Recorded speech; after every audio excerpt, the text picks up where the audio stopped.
Good afternoon and welcome to our audience. We're glad to have you today. We have a wonderful webinar that we've prepared for you, PALS and Short-Term Lending. My name is Catherine Baxter. I will be your moderator for today's event.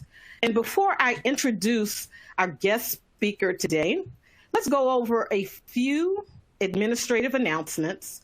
You know how this goes. Adjust the volume on your computer so that you can hear this webinar.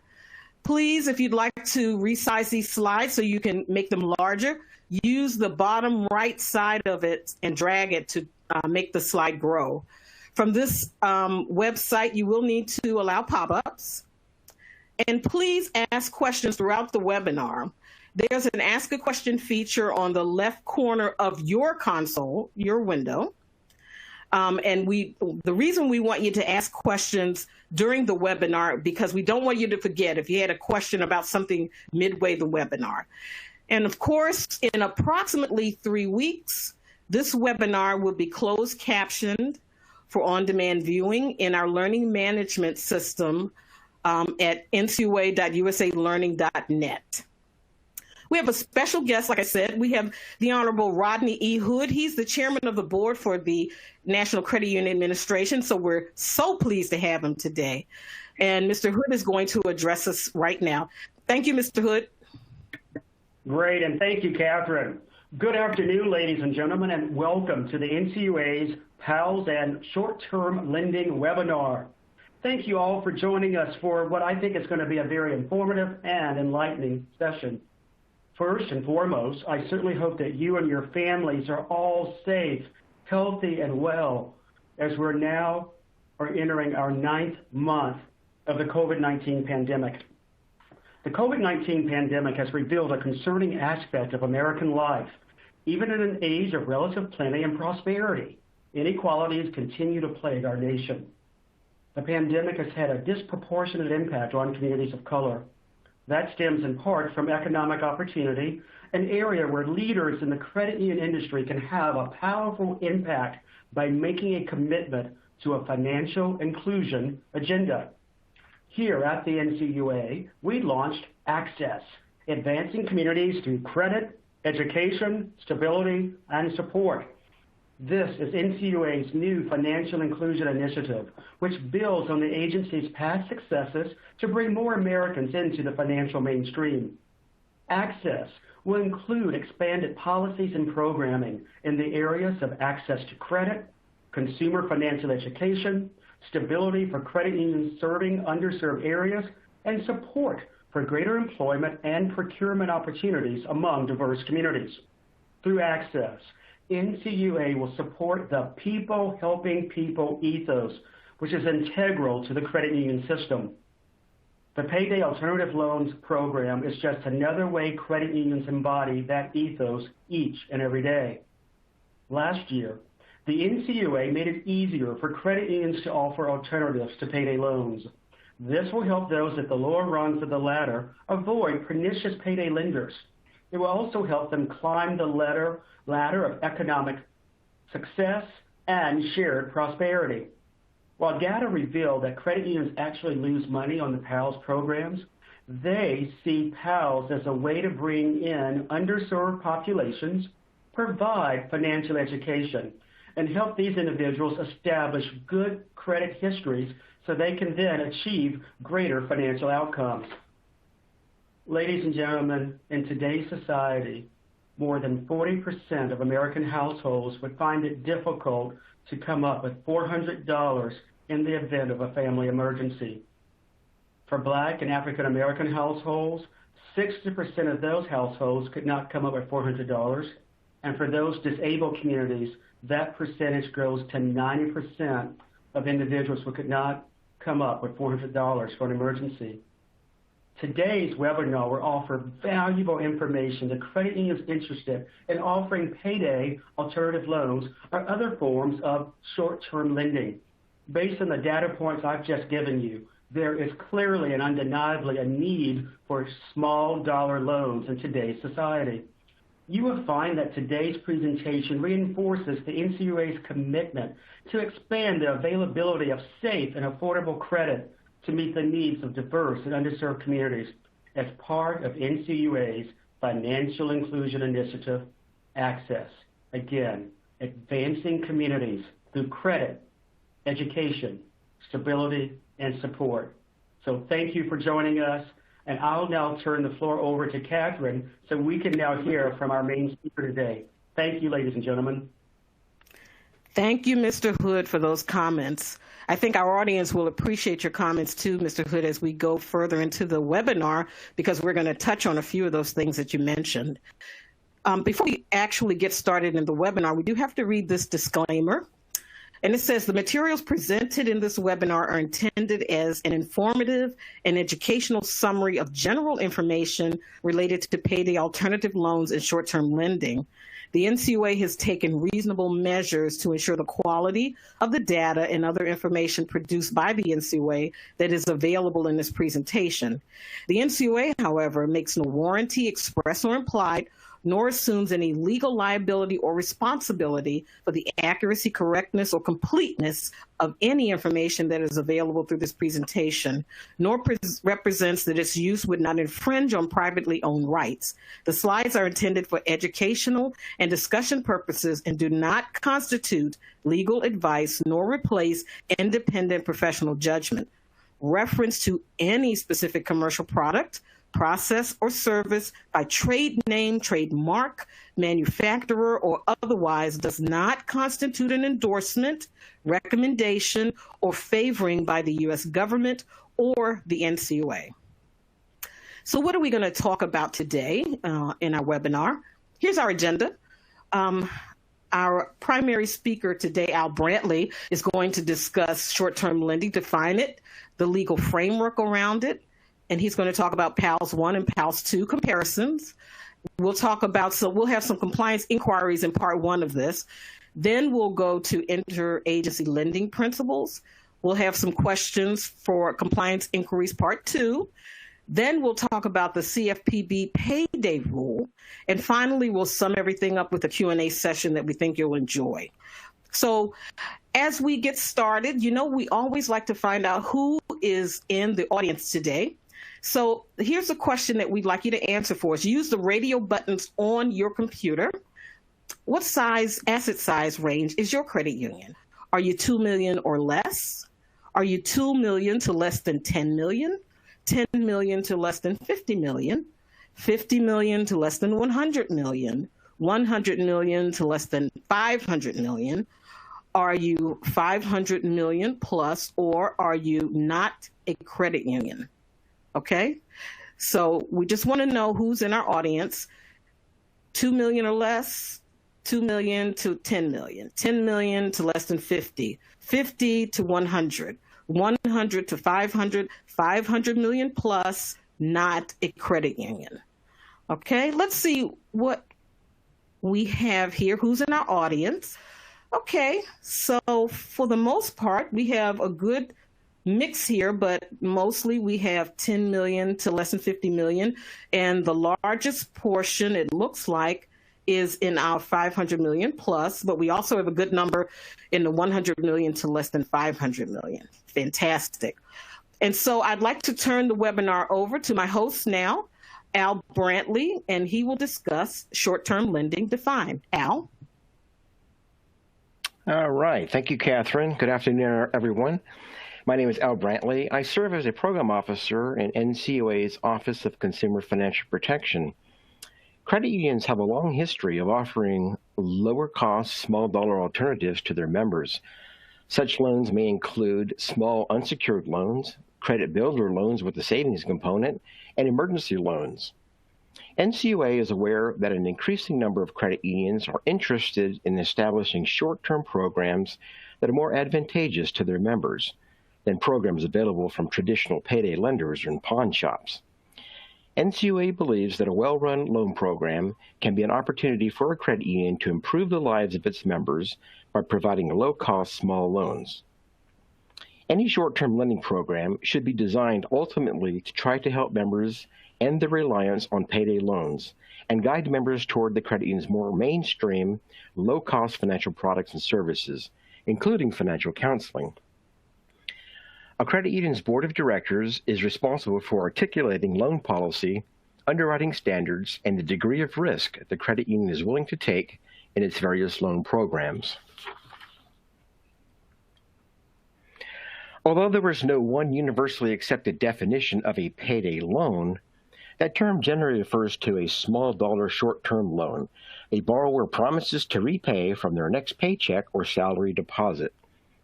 Historically, these loans have often been made by lenders who charge high fees and may engage in predatory lending practices. In fact, various nonprofit organizations noted recently that payday lenders have been charging, on average, an annual percentage rate of 400%. Fortunately, a number of states now impose restrictions on payday loan interest rates and fees. Did you know that millennials, those who are currently between the ages of 24 and 38, are using payday lenders and pawn shops far more often than young adults did just a decade ago? These unconventional sources for short-term financing are becoming popular places for young Americans who want quick, hassle-free borrowing choices to cover a temporary gap or solve a money problem that cannot be necessarily addressed with their regular paycheck. However, steep fees and interest rates associated with payday loans often create and add to millennials' financial distress. Another increasing trend is an online payday loan, which is obtained from a lending website rather than from a traditional lender. Young people are especially drawn to this option because they are tech savvy. They tend to be short of patience and want swift means to fulfill their financial needs. The documentation requirements for online loans are minimal as well. While some payday loan borrowers use these loans sparingly, others find themselves in cycles where their loans roll over repeatedly, incurring high fees, and are unable to break free of this unhealthy dependence on payday loans.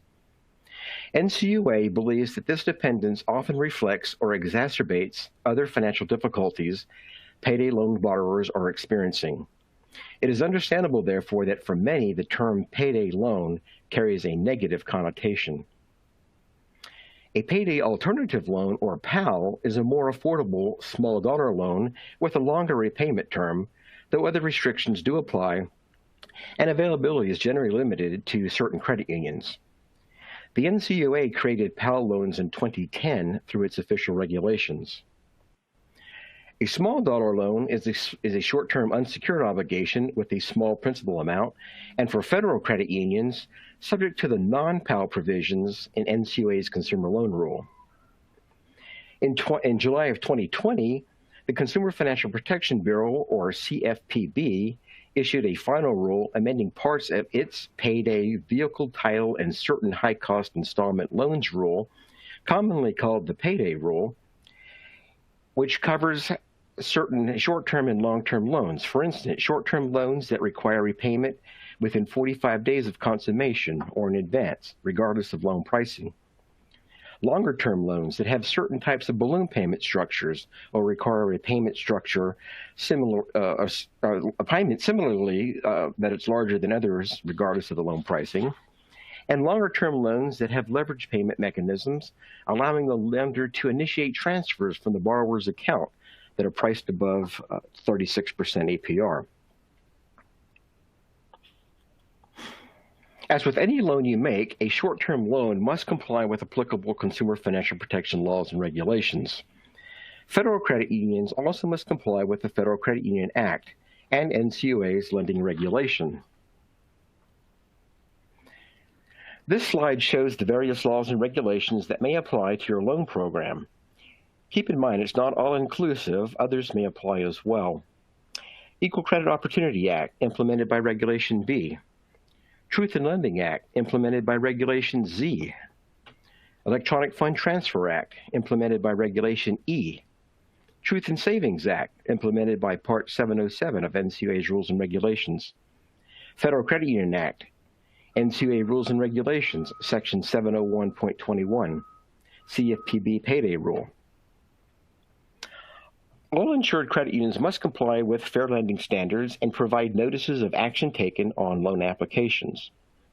You must provide accurate truth in lending disclosures to your borrowers. Failing to calculate and disclose finance charges and annual percentage rates accurately can result in having to pay restitution to wrong borrowers. If you establish a loan program where you open a deposit account for each borrower, deposit loan proceeds into that account, and issue an access card to the borrower to debit the funds, you may be subject to the terms described in Regulation E and Part 707 of NCUA's regulations. You also have to be careful in how you advertise or promote the terms of any loan program, as well as any other product or services offered to your members. Keep the message accurate and transparent. The Federal Credit Union Act, or FCU Act, and NCUA's lending regulation impose a ceiling on the interest rate a federal credit union may charge for credit. For non-PAL loans, the interest rate cap is currently 18% per year on the unpaid balance, inclusive of all finance charges. As a result, even a minimal fee can cause a loan to have an APR in excess of the ceiling, especially a short-term loan with a small principal amount. However, credit unions have successfully structured their loan programs to be cost-effective, comply with applicable laws and regulations, and satisfy member needs. At the moment, credit unions are not obligated to comply with the CFPB payday rule. The compliance dates remain suspended because of a court order pending litigation involving or challenging the rule. However, your credit union may be subject to the rule when the court ruling is lifted. I'll share some additional information about the rule later in the presentation. One further consideration with respect to the legal framework: if your credit union provides consumer credit to active duty service members, their family members, or dependents, you likely will have to comply with the rule the Department of Defense issued establishing requirements for consumer credit transactions under the Military Lending Act. Categories of credit that may be applicable under the definition of consumer credit include, but are not limited to, installment loans and small dollar loans, including payday alternative loans.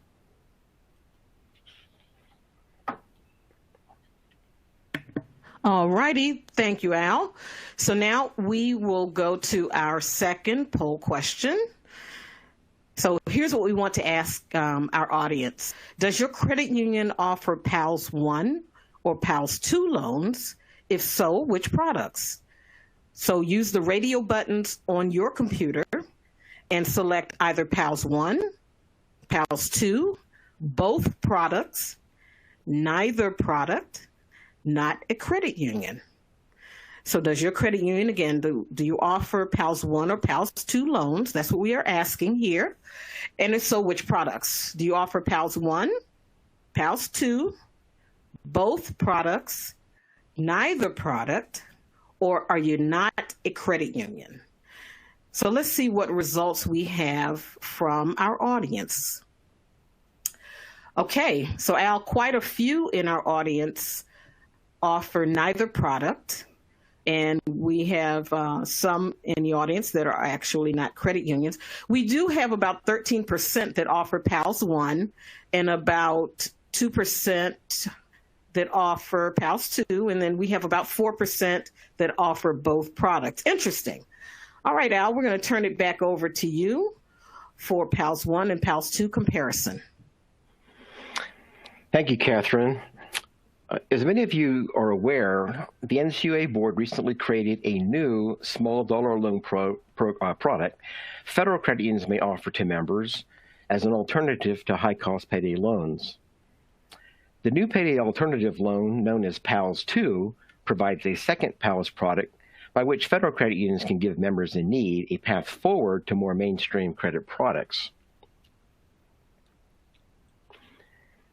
Before discussing PALS 2, it would be helpful to review the background on the PALS 1 program. In 2010, the board amended NCUA regulations to create what are now known as PALS 1 loans. These small dollar short-term products were intended as a way to help keep existing credit union members confronted with unexpected expenses and loss of income from getting high-cost or predatory loans. This slide includes the citation in the regulation for the PALS 1 rule, which is Section 701.21 C7, lowercase Roman numeral 3. The regulation permits federal credit unions to make a PALS 1 loan with a maximum interest rate of 28%.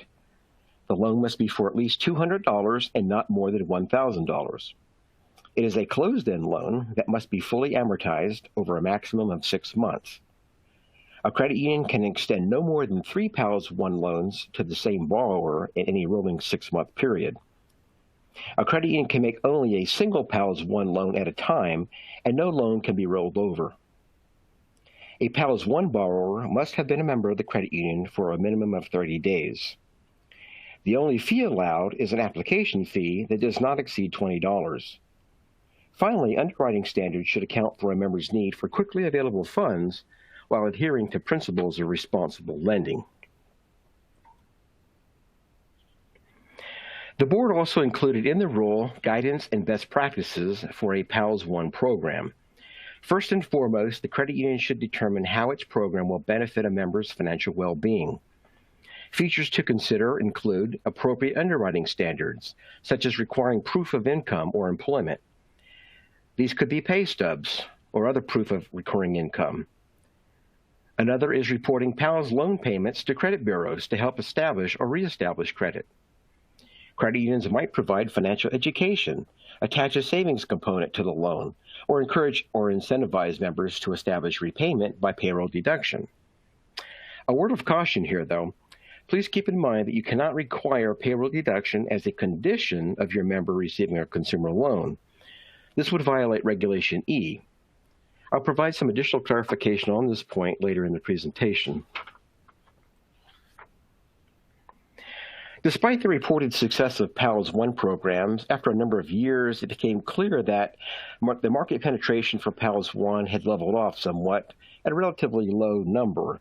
Credit unions and other stakeholders informed the board that some of the PALS 1 terms were too restrictive. Some advised that the loan term was too short, or that $1,000 cap was too low. Others pointed out that since many borrowers have an immediate need for a short-term loan, the 30-day membership requirement was an impediment. So starting in mid-2018, the board went through a rulemaking process, which resulted in the creation of PALS 2 loans. The board approved PALS 2 in September 2019, and it became effective in December 2019. The PALS 2 rule is placed in a separate part of the NCUA regulations. It is contained in Section 701.21C7, lowercase Roman numeral 4.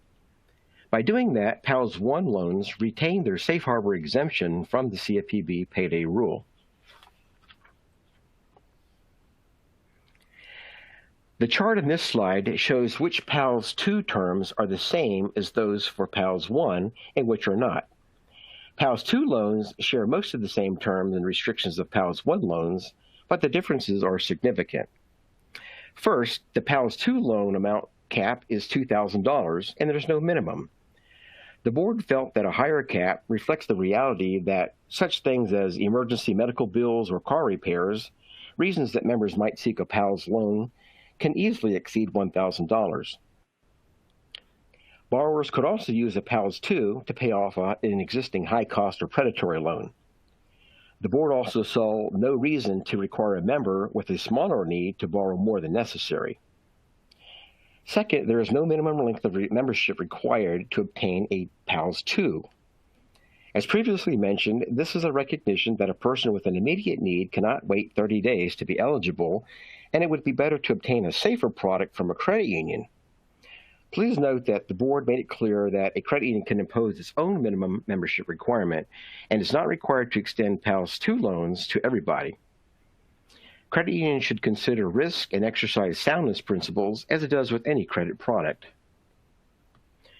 Third, the loan term must not be less than 1 month and not more than 12. The board extended the maximum term to give credit unions the flexibility to provide longer terms with smaller payments to fit the needs of each member.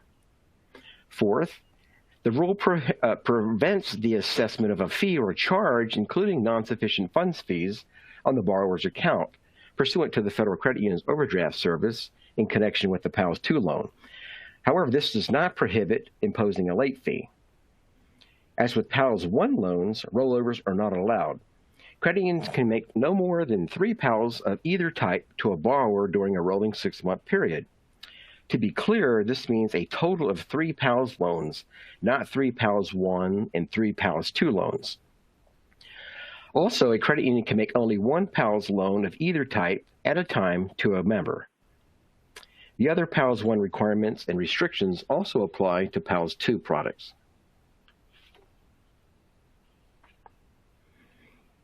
All of the PALS 1 guidance and best practices discussed earlier apply to PALS 2 loans. The board especially noted the need for a credit union to make prudent underwriting decisions when considering whether to extend a PALS 2 loan. It stated that a federal credit union must consider the borrower's entire financial position, including debt burden, and make an informed judgment consistent with responsible lending principles regarding whether to extend a PALS loan to a borrower. Before moving forward, please understand that PALS are not intended to be a solution for every credit union to use. Meanwhile, I do want to give a shout out to those of you who do make or are planning to make PALS loans. We know credit unions have been helping their members in need for many years with the credit union's own products and services. So please continue to use what works best for you. All right, Al, thank you. So now we have some questions that we want to entertain. And please, audience, continue sending in your questions. So now for our compliance inquiries on part 1. Al, here's the question. It's under PAL modification. Can PAL loans be modified, extended, or deferred due to the COVID-19 pandemic?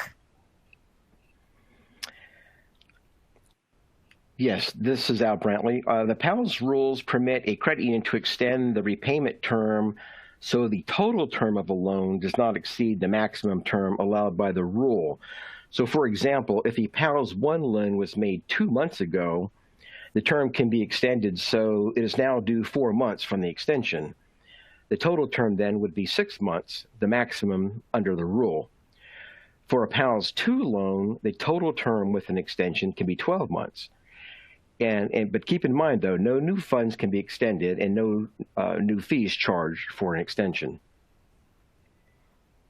Okay. So here's another question for you, Al. Under PAL payoff, can a PAL 1 loan be paid off with a new PAL 2 loan? Thank you. This is Al Brantley again. No, a PALS loan cannot be used to pay off an existing PALS loan. This would be rolling over a PALS loan, which is prohibited under both the PALS 1 and PAL 2 rules. A credit union could refinance an existing PALS loan with a non-PALS loan. For federal credit unions, though, the non-PALS loan would be subject to NCUA's general lending provisions, including the 18% per annum interest rate cap. Okay, very good. All right, now here's one more question for you, Al. Under Overdraft NSF Fee, we have an automated internal process that may cause us to inadvertently charge an overdraft or NSF fee on a PALS 2 loan payment. How can we continue offering these loans and not violate the PALS 2 rule? Thank you, Catherine. Good question. As mentioned earlier, when going through the PALS 1 and PALS 2 comparison chart, federal credit unions may not assess overdraft fees or charges, including non-sufficient funds fees, on PALS 2 borrowers' accounts. The NCUA's PALS 1 rule does not prohibit overdraft fees on PALS 1 borrowers' accounts. So any federal credit union that inadvertently charges an overdraft or NSF fee in connection with a PALS 2 loan payment should immediately refund the charge to the borrower. If you refund the charge to the borrower, the NCUA will not consider the credit union to have violated this aspect of the PALS 2 rule. All righty, sounds good. So now let's go to our third poll question. So to our audience, and please use the radio buttons on your computer, does your credit union offer non-PAL small dollar loans? So this is a yes or no question, or if you're not a credit union, please select that button on your screen.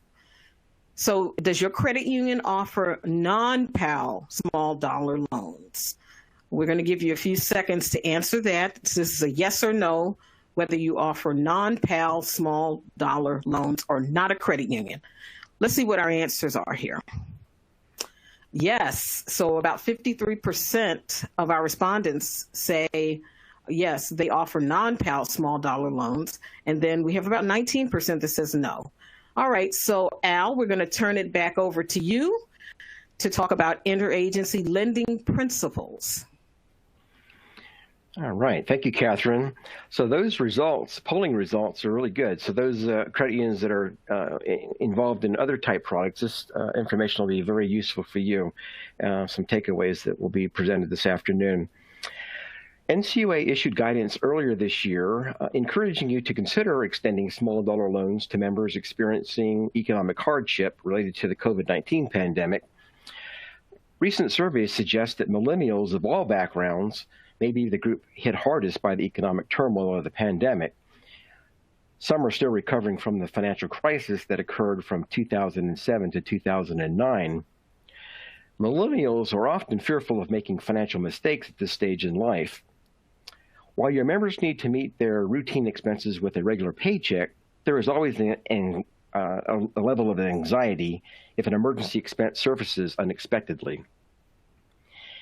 NCUA also collaborated with other federal banking agencies in developing and releasing principles for making responsible small dollar loans. Those general principles apply to all credit unions that make or want to make small dollar loans. The principles cover a variety of small dollar loan structures, such as open-end lines of credit with minimum payments, closed-end loans with appropriate shorter-term single payment or longer-term installment payment structures. Small dollar loans offered responsibly can help your members meet their temporary cash flow needs, as well as transition into mainstream financial products. So let's take a high-level look at the interagency guidance describing prudent lending principles when offering small dollar loans. Responsible small dollar loan programs generally reflect certain characteristics. They show a high percentage of borrowers successfully repaying their loans according to original terms, which is a key indicator of affordability, eligibility, and appropriate underwriting. They reflect repayment terms, pricing, and safeguards that minimize adverse borrower outcomes, including cycles of debt due to rollovers or reborrowing. And they have repayment outcomes and program structures that enhance a borrower's financial capabilities. Credit unions seeking to develop new programs or expand existing ones should do so in a manner consistent with sound risk management principles, inclusive of appropriate policies. Core lending principles include loan products that are consistent with safe and sound practices, treat your members fairly, and comply with applicable laws and regulations. Effectively manage risks associated with the products, including credit, operational, and compliance. Effective management of such risks may include new product development protocols that address, among other issues, the clear disclosures of terms, the risk profile of your members using those products, and the use of new technologies, or even the use of alternative underwriting information, and even the use of third-party arrangements. Loan products that are underwritten based on prudent policies and practices governing the amounts borrowed, frequency of borrowing, and repayment requirements. Prudent lending policies and sound risk management practices together support your ability to identify, monitor, manage, and control the risks inherent in your credit union's lending activities, including responsible small dollar loan programs. Your loan policies and risk management practices and controls, which generally address the following factors listed in this slide. Product structures that support borrower affordability and support repayment of principal, interest, and fees in a reasonable time frame. Loan amounts and repayment terms that align with eligibility and underwriting criteria, and that promote fair treatment and credit access of your applicants. Loan pricing that complies with applicable federal or state laws and reflects overall returns reasonably related to your product risks and costs. Credit analysis that uses internal and/or external data sources, such as deposit account activity, to assess a member's creditworthiness and to effectively manage credit risk. Marketing and member disclosures that comply with consumer protection laws and regulations and provide information in a clear, conspicuous, accurate, and member-friendly manner. Processes that assist your members in achieving successful repayment while avoiding continuous cycles of debt and significant credit costs due to rollovers and reborrowing. Well-managed small-dollar loan programs will generally align with the credit union's overall business plans and strategies. Your programs could include effectively managed deployment of innovative technology, for instance, or processes these for members who may not meet the credit union's traditional underwriting standards. Such programs can be implemented in-house or through effectively managed third-party relationships. In all programs, though, responsible lending products are offered in a manner that ensures fair access to financial services, fair treatment of applicants, and compliance with applicable laws and regulations, including fair lending and consumer protection laws.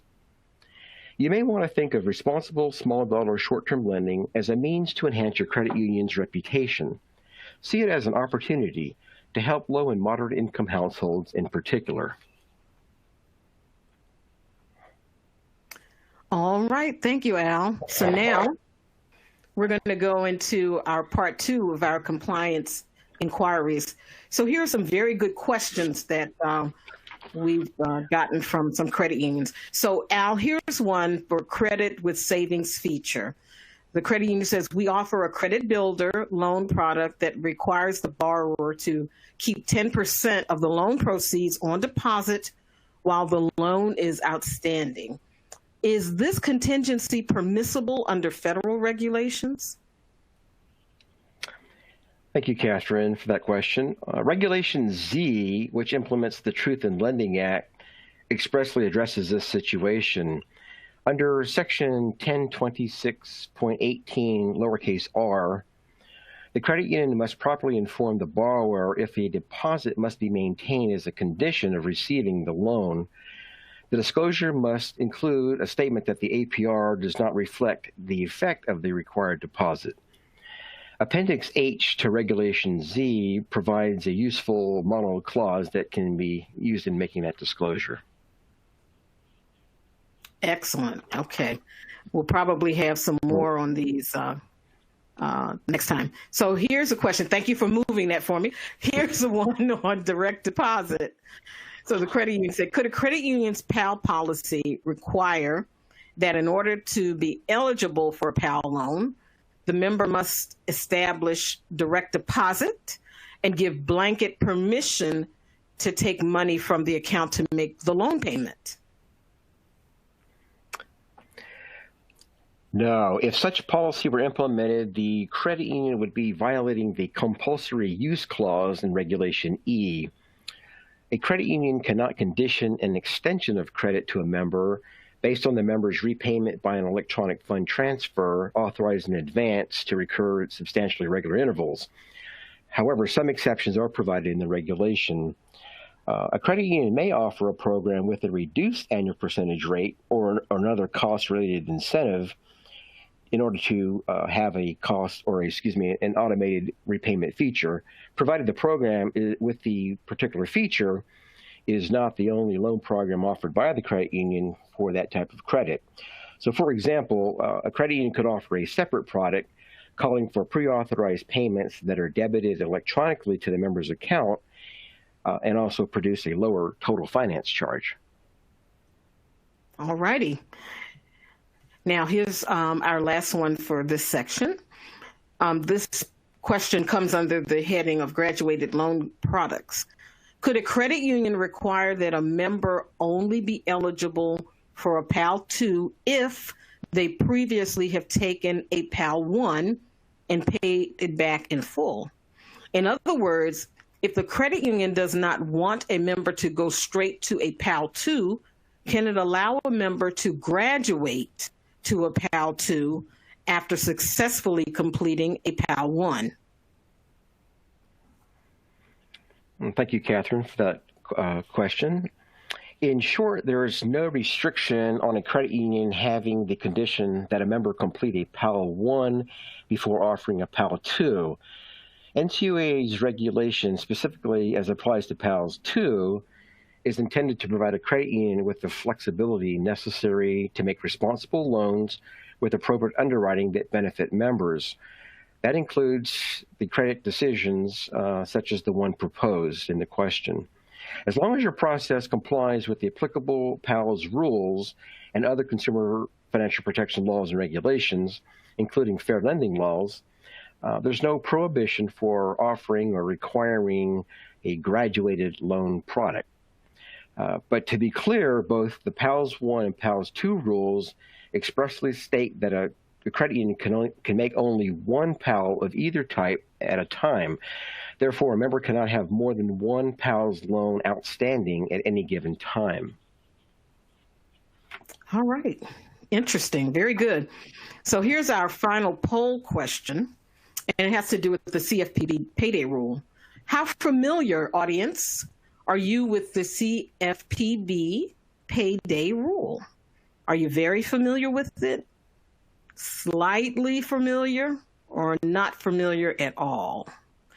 So how familiar are you with the CFPB payday rule? Are you very familiar with it, slightly familiar, or not familiar at all? Use the radio buttons on your computer that's on screen to answer the question. Okay, let's see what our audience said. Okay, so we have quite a few, Al, that are only slightly familiar with the CFPB payday rule. And then we have another good swath that is not familiar at all. So that's what you're getting ready to cover next, right? Here we go. Yes, thank you, Catherine. Those polling results are pretty good. This ought to be very informative and get some good takeaways here. So in the time remaining, let's go ahead and circle back to the CFPB payday rule for a few takeaways. As mentioned earlier, the rule is not yet in effect, as a judge has issued a stay in a pending lawsuit challenging the rule. However, when that stay is lifted, your credit union may be subject to certain parts of the rule. The CFPB payday rule covers short-term loans that require repayment within 45 days of consummation or in advance. The rule applies to such loans regardless of the cost of credit. Longer-term loans that have certain types of balloon payment structures or require a single payment substantially larger than the others. And in this case, the rule applies to loans that, regardless of how it's priced. And then thirdly, longer-term loans that have a leveraged payment mechanism, giving you as the lender the right to initiate transfers from the member's account without further action by the member. The rule, though, in this case only applies to loans if the cost of credit is above 36% APR. Obviously, would not be permissible in federal credit unions.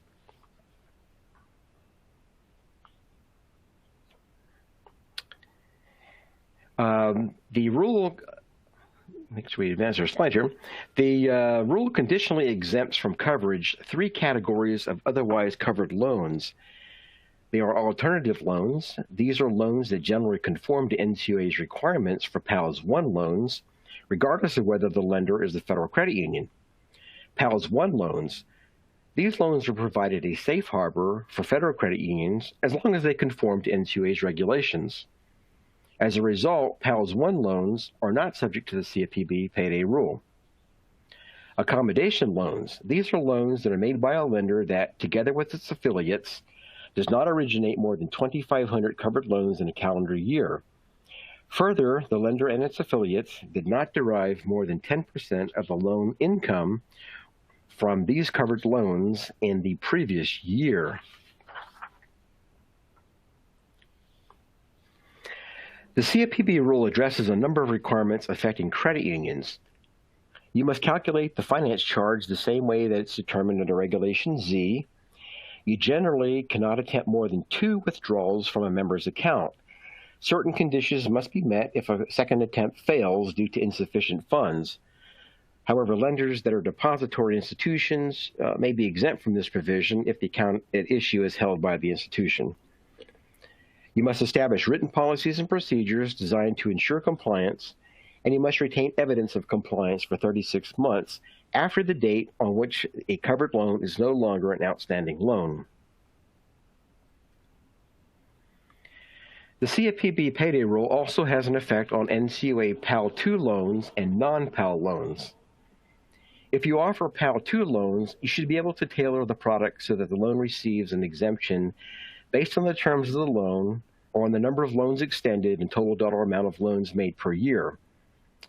You should review the conditions in the final rule to determine if your PALS 2 products qualify for an exemption. To be exempt from the CFPB rule, a non-PAL loan must comply with the applicable parts of the rule. That means comply with the requirements of an alternative loan, comply with the requirements of an accommodation loan, not have a balloon payment feature, have a term of 45 days or less and fully amortized, or for loans greater than 45 days, they cannot have a leveraged payment mechanism or be priced above 36% APR. Again, we encourage you to read the provisions of the CFPB payday rule to determine its effect on your operations. The CFPB also issued frequently asked questions related to the final rule and a compliance guide.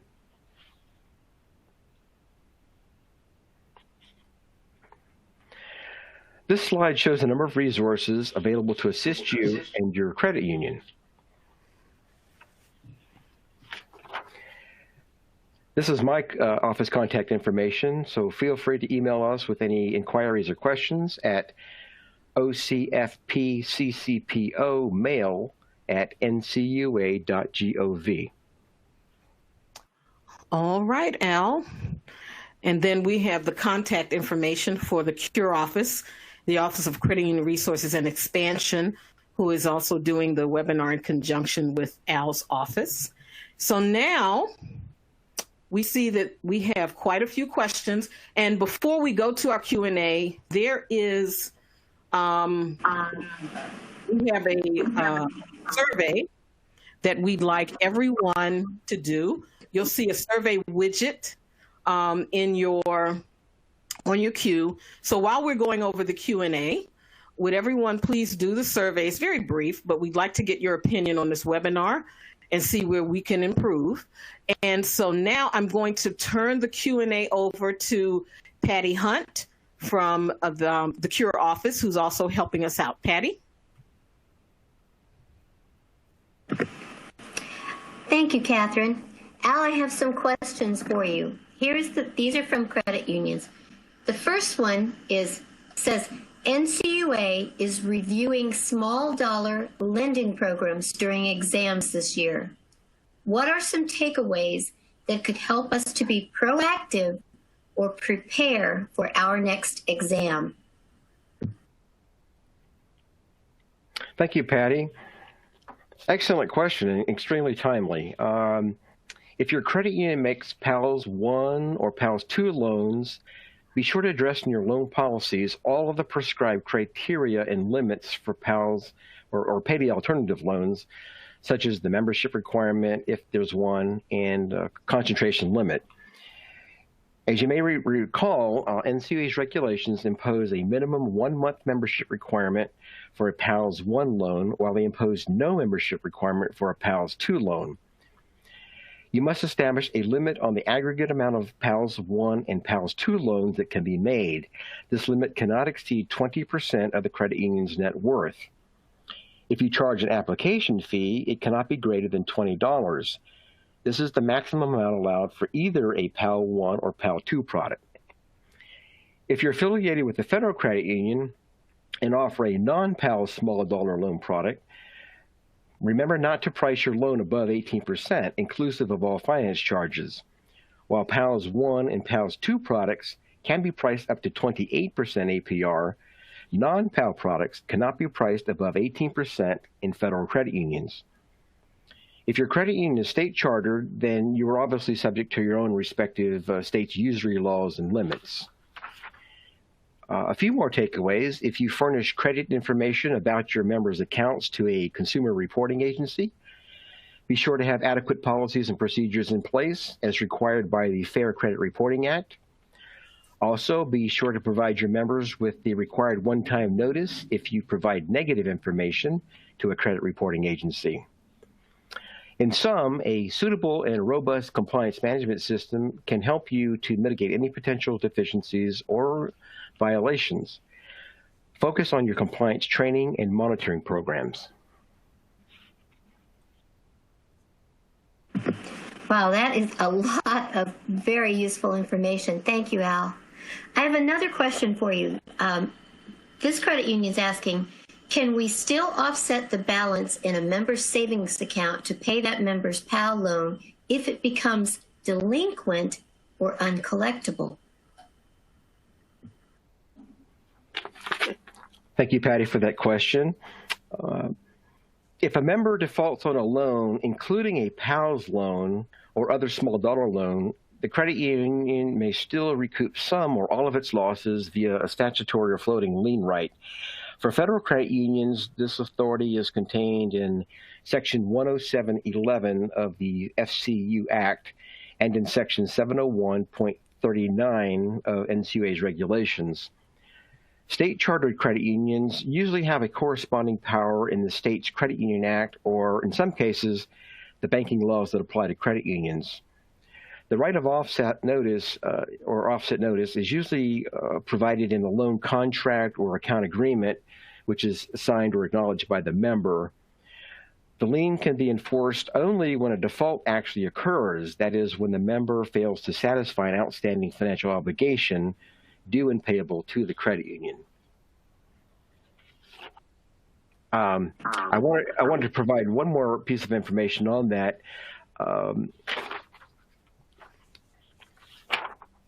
No, go ahead. Never mind. Back to you, Patty.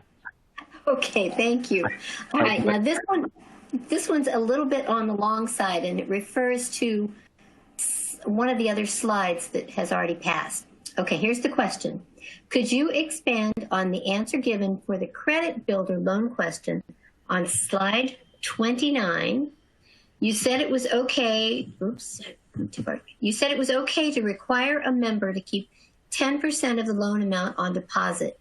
Only the Regulation Z disclosure was mentioned. Earlier, you talked about Regulation E and NCUA Part 707 applying when a loan has a deposit feature. Thank you, Patty. Sure, I can expand on that, the answer that we provided. So based on the information provided in that inquiry, it is presumed that the member already received at account opening the truth in savings disclosures required by Part 707 of NCUA's rules and regulations, and that's true for either a federal or state chartered credit union.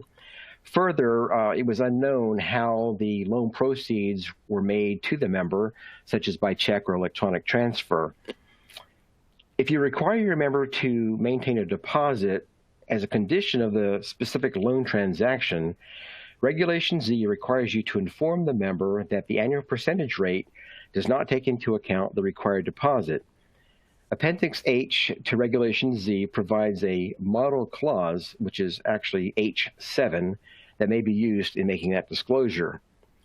While it's okay to condition receipt of a loan by requiring the borrower to maintain a certain amount of funds on deposit, it is not okay to condition eligibility based on the repayment of that loan exclusively by electronic fund transfer. Regulation E generally prohibits compulsory use of an automated payment feature.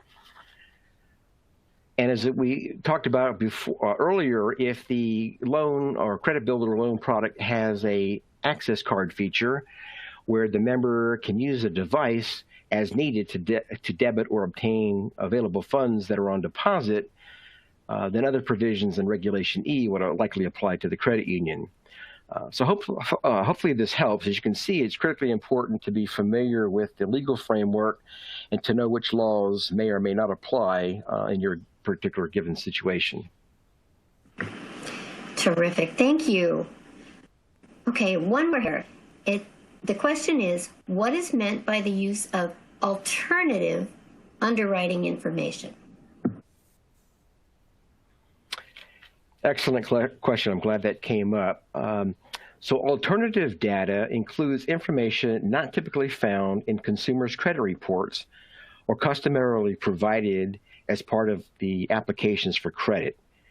So for example, cash flow data that you can derive from your members' savings and share draft account records. Use of alternative data may improve the speed and accuracy of credit decisions and may help evaluate the creditworthiness of your members who currently may not have access to credit in the mainstream credit system. On December 3rd, 2019, NCUA and 4 other federal financial regulators issued a joint statement on the use of alternative data that financial institutions use or may use in determining a borrower's creditworthiness. So I do want to provide a little bit more information about that. Give me